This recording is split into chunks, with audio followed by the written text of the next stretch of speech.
week's update, 2019 arrives with big market swings, Jay Powell strikes a new dovish tone, retail is in focus as the Christmas trading updates flood in, and investors shift into safe haven assets. 2019 has started as 2018 ended, with a succession of big market swings in both directions. The past week has seen one of the biggest rallies, with the S&P 500 closing 3.4% higher on Friday, on hopes for progress in trade talks between the US and China, and on comments from Federal Reserve Chairman Jay Powell suggesting a less restrictive path for US interest rates this year. He said that the Fed would take a patient approach to monetary tightening this year, and that provided support to the market's view that the US central bank is fast approaching the peak of the current tightening cycle, which began 3 years ago and has seen the Fed move much further and faster than the rest of the world towards more normal interest rates. Powell's soothing words on interest rates came despite an upbeat assessment of the outlook for the US economy, and on the same day that a strong jobs report eased earlier fears that America might be heading towards a recession in 2019. The Fed chair said that the markets had moved well ahead of the data during the big fourth quarter correction that saw the main US shares benchmark fall by 16% between October and December, and by nearly 20% between the intraday peak and trough. Expectations of an earlier peak in the interest rate cycle have contributed to a sharp fall in US government bond yields. The benchmark 10-year Treasury bond yield has fallen from a high of 3.2% to little more than 2.5% recently. As yields and prices move in opposite directions, that means bonds have enjoyed one of their best months in a long time. Mr. Powell's reassuring words were timely, coming just 2 days after a shock profits warning from Apple, which said that sales of its flagship iPhone were slowing, notably in China. Investors responded badly to Apple's announcement, not just because the company was until recently the world's largest and a key driver of the US stock market's strength in recent years, but also because of the implied message it conveyed about the strength of the world's second largest economy. Markets were also boosted on Friday by news that China's central bank is planning to inject $117 billion into the country's banking system by cutting the share of deposits that commercial banks must hold in reserve.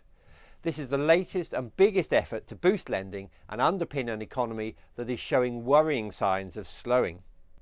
News that US and Chinese officials will meet this week to resume formal talks to avert a full-blown trade war added to the positive cocktail of news for shares, which spilled over into Asian trading on Monday morning. The Japanese Topix Index, one of the worst performers in 2018, added 2.8% as trading resumed this week. Closer to home, as usual at this time of year, attention is focused on the retail sector, which suffered a terrible 2018 as competition from the internet and Brexit uncertainty squeezed the high street's profitability. With many expecting something of a bloodbath this month as companies lay bare the extent of the retail slowdown, the news to date has been more encouraging than many dared hoped for.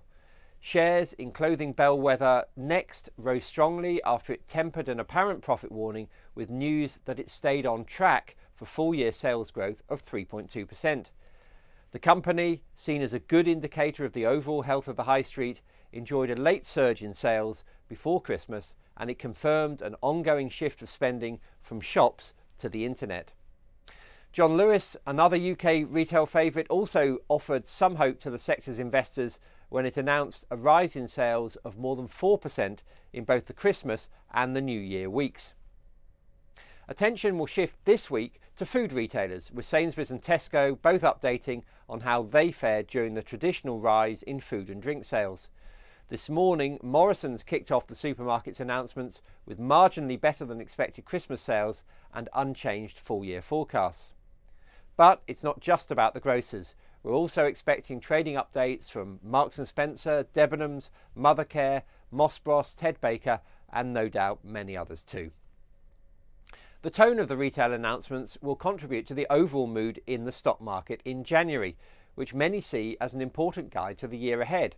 The so-called January effect says that the direction of the market in the first month of the year can provide an indication of how investors will fare in the year as a whole. although the evidence is frankly mixed on the effectiveness of this seasonal market adage. Investors could certainly do with some good news after 2018 ended as one of the worst years in recent market history, thanks to a dismal final quarter. That's driven investors into so-called safe haven assets that tend to perform relatively well during periods of overall market weakness. These include gold, money market funds and government bonds, all of which have seen inflows in recent weeks. Cash funds in particular have now seen 9 consecutive weeks of inflows, totaling $175 billion in the US, where recent interest rate hikes have seen cash become a more competitive asset class than it has been since the financial crisis. 3-month Treasury bills now yield as much as global shares, giving investors the option of receiving an acceptable monthly income without the risk of capital loss. Gold has also perked up in recent months after weakness in the first half of 2018. Since August, the price of gold bullion has risen from $1,179 an ounce to $1,289. The Investec Gold Fund, a Select 50 fund, has risen by 25% since September. The move into safe havens chimes with the results of the latest survey of institutional investors by BlackRock, which shows more than half, 51%, saying they plan to reduce their exposure to shares this year. That compares with 35% last year and 29% 2 years ago. By contrast, only 14% of investors say they plan to increase their exposure to shares. The move into safe haven assets reflects widespread fears which are likely to remain in focus in the early months of this year. Top of the list of worries are the imminent increase in US tariffs from 10% to 25% on more than $200 billion of imports, and here in the UK, the countdown to Brexit at the end of March. Unsurprisingly, the shift away from shares is most pronounced in the UK, where 3/4 of investors say they're moving away from shares. The uncertainty on Brexit is certain to hit fever pitch this week, as next Tuesday's vote on Theresa May's withdrawal agreement approaches. As things stand, the prospect of the deal being approved by MPs is close to zero. What remains much more uncertain is what happens next, with all possible outcomes still on the table. Brexit uncertainty was cited as a factor in the sharpest fall in new car sales since the financial crisis, alongside an unwillingness to invest in new diesel cars in the wake of the past couple of years' emissions scandals. Diesel sales were down 30%, contributing to a fall in total new car sales of 6.8% in 2018. That was the steepest rate of decline since 2008 and the second consecutive year of declining sales.